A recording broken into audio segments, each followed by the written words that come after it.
Yeah, so welcome back to In-Depth Analysis. We woke up this morning to this anonymous news that came out of Punch newspaper, saying the coalition to wrestle power from Tinubu and the APC has been formed. And in this coalition, it happens that Atiku is the flag bearer and Peter Obi becomes his vice. It's quite laughable anyway. But I couldn't speak on it because I needed to hear from any of the parties. I'm talking about Atiku or Obi. But luckily for us, we've heard from Obi. So let me play to you guys what Obi said. So you guys should watch and listen.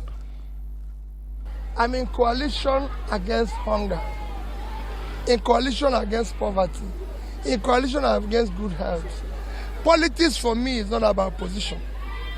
It is about doing the right thing. But is that a report? That's true. Whatever you make of it, I can tell you, I, Peter, have told you where I stand. Okay. I just came back this morning. Wow. I didn't go talk about politics. I'm talking about the education of these children. Nice. First of all, I need to commend him. You remember he went to the Vatican for the inauguration of the Pope and he's already back. He went and he met with the president there, President Tinubu, but he's back already. But let's go back to our topic of discussion. First of all, do you think Peter Obi will retrogress in politics? Instead of moving forward, do you think he will want to move backward from being a presidential flag bearer to a vice, to a presidential flag bearer? To me, that doesn't make sense in any way, shape or form. And moreover, if you ask me, because I'm trying to do my analysis here, it's not like I'm taking sides. No, don't get it wrong.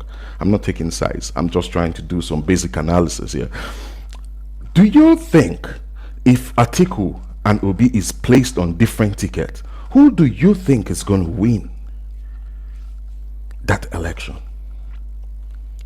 Two different tickets for two different people. I'm talking about Obi and Atiku. Who do you think is going to win if there is an election between Obi and Atiku? Who? As a matter of fact, let's be sincere here. Even Adamawa right now, it's going to be very difficult for Atiku Abubakar to win. Which there are rumors flying. He is not in good terms with the governor of Adamawa state right now. So winning Adamawa right now is going to be very difficult for him. Not to talk about any state in the south. Let's be sincere with an open mind. Let's move a little bit further. There is this unwritten agreement between the North and the South, which states power rotates between the two regions. 8 years in the South, 8 years in the North. But it seems to me like anytime it is the turn of the South, the North keeps intruding. The North keeps the whole kind of bring him down syndrome. Anytime. Since the inception of democracy, right from the time of Obasanjo, whenever it's the turn of the North, of the South, the North always wants to contest. But whenever it's the turn of the North, you won't find a Southerner contesting. Go check history. And if this trend continues, it's going to set a very wrong precedent to the kids, the yet unborn kids of the South. Because it's going to be like there's a concrete ceiling above their head that they can't rise to any position of their choice without the aid of a Northerner. It's going to set the wrong precedent that without the North, you can't move above that concrete ceiling that's above your head. Which is very wrong. I think we should respect that unwritten agreement. It brings me back to the Peter Obi and Atiku matter.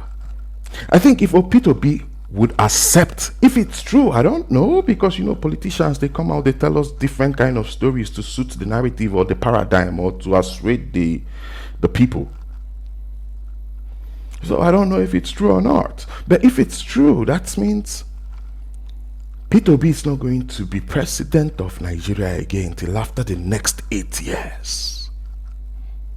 Because you don't expect after 2027, in 2031, you expect the Northerner to sit back and allow a South come into power again. Because Atiku has been coming with this one-term president.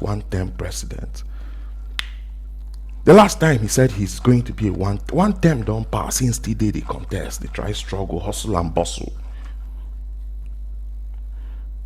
So if Obi misses his chances, he has lost it. And the truth is, if Obi goes into that coalition, he has lost his fan base automatically. He has lost his fan base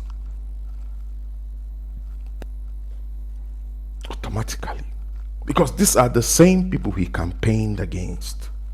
These were the same people his spokespeople campaigned against. Now it's the same people you want to go form a coalition with. It shows you are now birds of same feather. That's why you flock together. If that coalition comes into existence, that's what it says. And he's going to lose his fan base. And Atiku also needs to understand. Yes, I understand what it means for you to get into the corridors of power. I know what power means. I know the essence of power, importance of power, everything about power.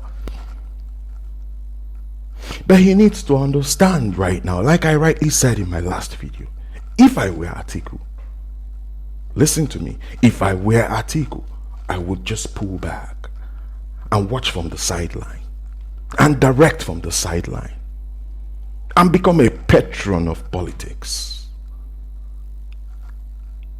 Become that statesman I am. One-time Vice President of the Federal Republic of Nigeria. No be play. That's what I'm going to become. Direct from the sideline.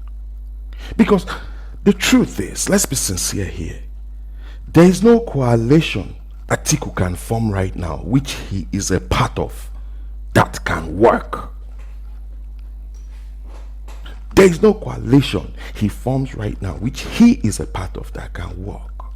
But any coalition he forms from the sideline and puts together and sends them into the ring will come back victorious. And if that coalition is with Obi at the helms of affair, it's going to come back victorious. That's the only way they could wrestle power out of the hands of Tinubu and the APC. Anything outside that, Atiku, if Atiku still wants to remain active in politics, I think he should just wait till 2031. I pray God keeps him alive. He should just wait till 2031. Let the South exhaust their remaining 6 years or so. So if power shifts, it's justifiable. Let's justify the shift in paradigm, the shift in power. That was the main reason why Jonathan was defeated. Because the North claimed it was the turn of the North. It was still the turn of the North. That Yaradua died. They've not completed their tenure. That was the excuse. And that was how Jonathan was kicked out. So why now the same North is trying to intrude and interfere when it's the turn of the South? Using the whole one-term presidency as an excuse. It doesn't make sense. It doesn't make sense.